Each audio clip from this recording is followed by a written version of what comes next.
We have with us today a very eminent panel of speakers. And the first speaker who will give her thoughts on this issue of business and transitional justice is Isobel Archer. She's the project officer for migrant workers in Qatar and the United Arab Emirates with the Business and Human Rights Resource Center.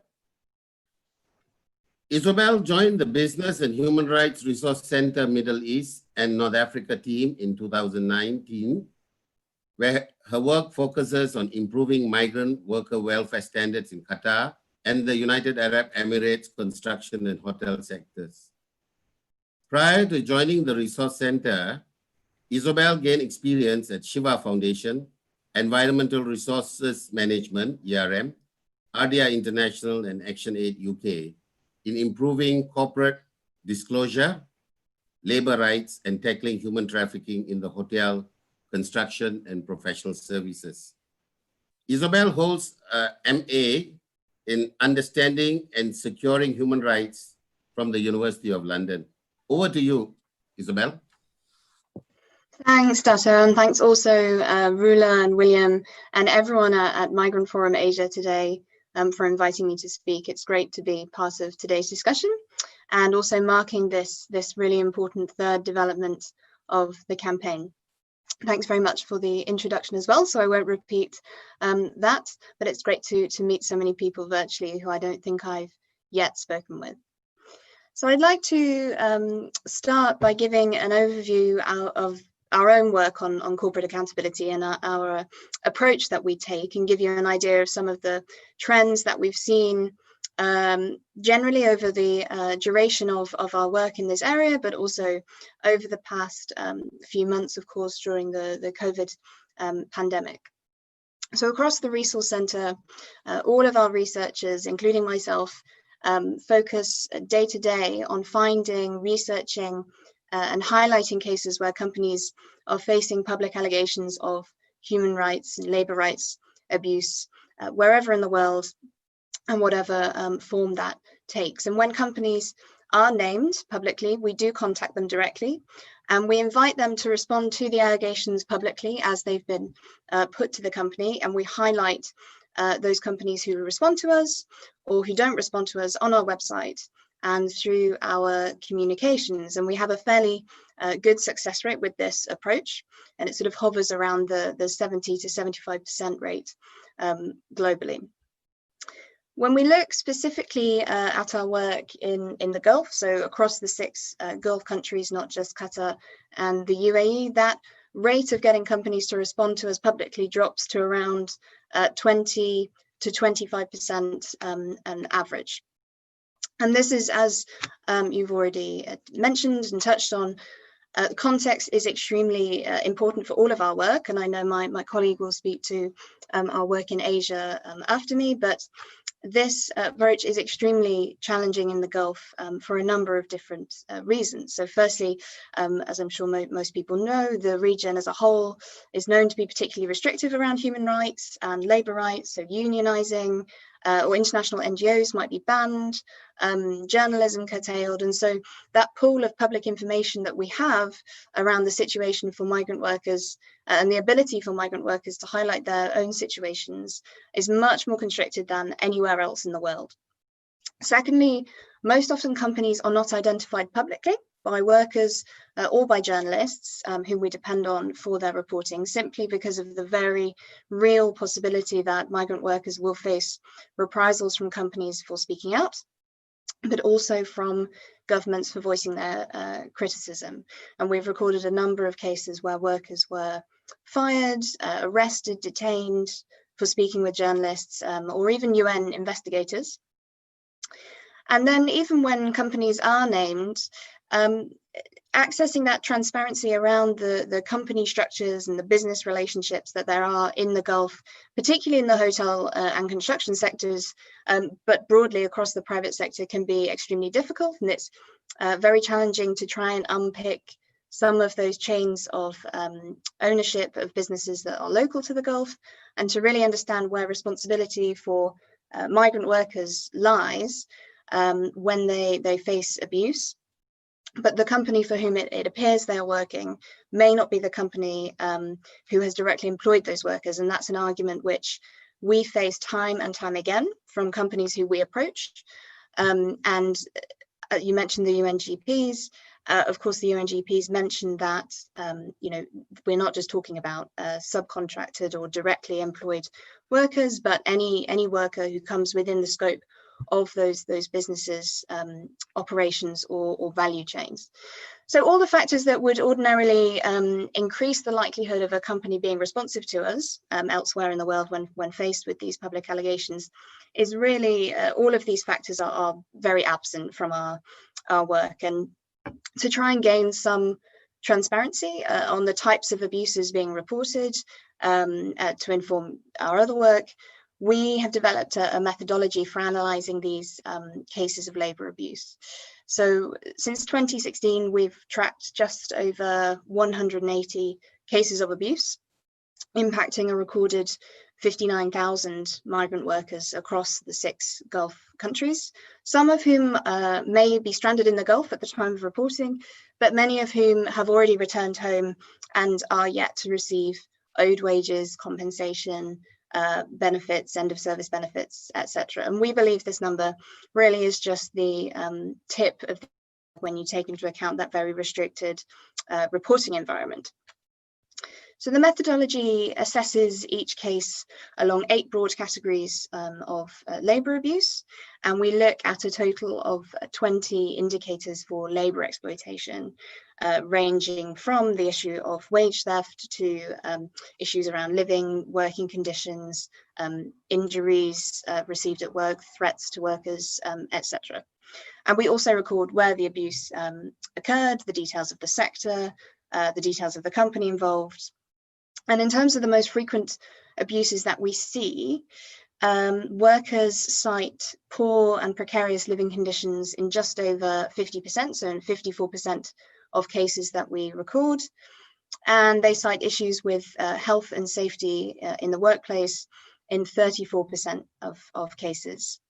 The second most frequent form of abuse are infringements on workers' fundamental freedoms, so restrictions on workers' freedom of movement, whether because visas haven't been renewed or workers have been imprisoned for speaking out about their situations, and that restriction on freedom of expression as well. And that's cited in about 2/3 of all cases that we record. And then I think it will come as no surprise to anyone on today's call that the most frequent types of abuse cited by migrant workers centre on their conditions of employment. So this is anything to do with wages, their contracts, their lack of contracts, whether they've paid recruitment fees, etc. And this occurs in 87% of all cases that we record. On the issue of wage theft, this is by far our most commonly recorded indicator. And we find that withheld wages, delayed wages, partial payment of wages, in whatever form that comes, are cited in 4 out of 5 cases. So in 80% of cases, that's an issue. And this analysis is particularly helpful to give us an insight into the extent of these forms of labour abuse, because I think they're widely reported and known about, but this really gives us some data to understand who is being impacted and where. But particularly within the context of the last few months, this has been extremely helpful to really understand the severity that the pandemic is having on what are already dire conditions that workers are found in. So I'm going to detail some statistics now. I am more than happy to share these afterwards because I know that sometimes it's difficult to keep them in mind, but I do think it's important to just show the scale of this crisis. So firstly, between April of this year and about mid last month, so mid July, we had a monumental increase in the number of allegations that we were recording when compared with the same period last year. And this was an increase of just under 400%, so almost 4 times that previous total. And by this time, we had also well surpassed the total number of cases recorded throughout the whole of 2019. And we found that COVID-19 was cited in 77% of those cases recorded, whether as regards lack of access to medical care, workers being stranded, and of course, workers not being paid, with employers citing economic downturn. And that was, COVID-19 was cited as a key causal or exacerbatory factor in that majority of cases.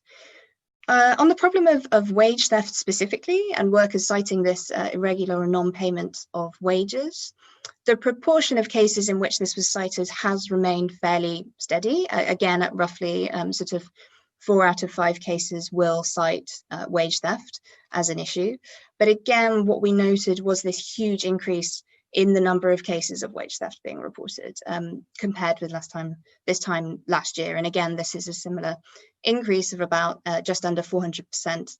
But what's also become very evident from our reporting and this analysis are the knock-on effects of wage theft as related to issues around living conditions for workers, access to food, access to accommodation, and also working conditions. So whether there are infringements of health and safety standards, or workers don't feel safe working during the pandemic. So in terms of workers citing poor or precarious accommodation, we had this occur over 5 times as many compared with the same period last year, which was an increase of 530%. And similarly, we also saw an uptick in the number of times that workers report health and safety issues, and that was an increase of about 400, just over 400%. I'm conscious of time. I don't think I'm running out of time quite yet, but I do just want to wrap up my first intervention by coming back to that direct engagement with companies, and particularly on the wage theft issue and during the pandemic. And I think it will come as no surprise again that this is one of the most common types of abuse that we approach companies on. And during the pandemic, we've hugely increased the rate at which we've been able to approach publicly named companies, because reports have increased so much as this issue has become more widespread. We've actually had a slightly higher response rate during the pandemic than usual, so of about 30% rather than 20%, for example, which I think can largely be attributed to the fact that companies are aware of increased scrutiny from groups like yourselves, from our organization, from the media. But I think another thing is that we've probably approached more multinational or very high profile, high worth companies recently, particularly in light of the cases of mass layoffs and mass wage theft. And then a third aspect, which I think has been particularly effective, especially when we think about those challenges regarding business relationships and really drilling down into who legally may have responsibility for workers and working conditions and workers' wages, has to be an emphasis on how useful it's been to approach companies when they are not actually the direct employers. So we've also contacted clients of construction companies, particularly because these are often high profile projects, and that kind of added scrutiny is absolutely not what they want. We've also approached, for example, multinational hotels and venue brands on workers employed at those locations. And I most recently had a hotel company reply to me today to state that because of our outreach to them, they had started an investigation into allegations of human rights abuse and were liaising with their local team. They weren't aware of this previously. And then another example, again from today actually, was that we received a response from a company who had previously not engaged when an NGO had approached them. But because we conducted outreach to their extremely large international holding company, the holding company put pressure on the company that was within their portfolio, and they did consequently then disclose more information on the case, address the details, and this will hopefully be featured in full for everyone to see next week, or perhaps the week after. And I think that this really shows how perhaps thinking a little bit more laterally and being a little bit creative with that kind of engagement when bringing pressure to bear around a business relationship, I'm really emphasizing the risk of being associated with a company that's facing these kinds of allegations can be very worthwhile. It may be challenging, and it does require a lot of back and forth with companies directly, but I think this can really have quite some leverage in our context where this is otherwise very challenging. So I'm going to stop there. I'm not sure how much time I had left, but I'm very happy to speak more on anything I've touched on now later in the conversation. But otherwise, I think I will hand back to you, Dato. Thank you, Isobel, for giving us that comprehensive overview of the situation in the Middle East, especially the challenging human rights and labor rights situation. Also for telling us on the various indicators for labor exploitation. And you've highlighted to us that the major issue, the elephant in the room really, the whole issue of wage theft and the exploitative conditions in which migrant workers live in the Middle East. But there is some hope, as you have said, about the your engagement with companies, with businesses to resolve these issues. And there is, of course, movement and progress on that. Thank you, Isobel.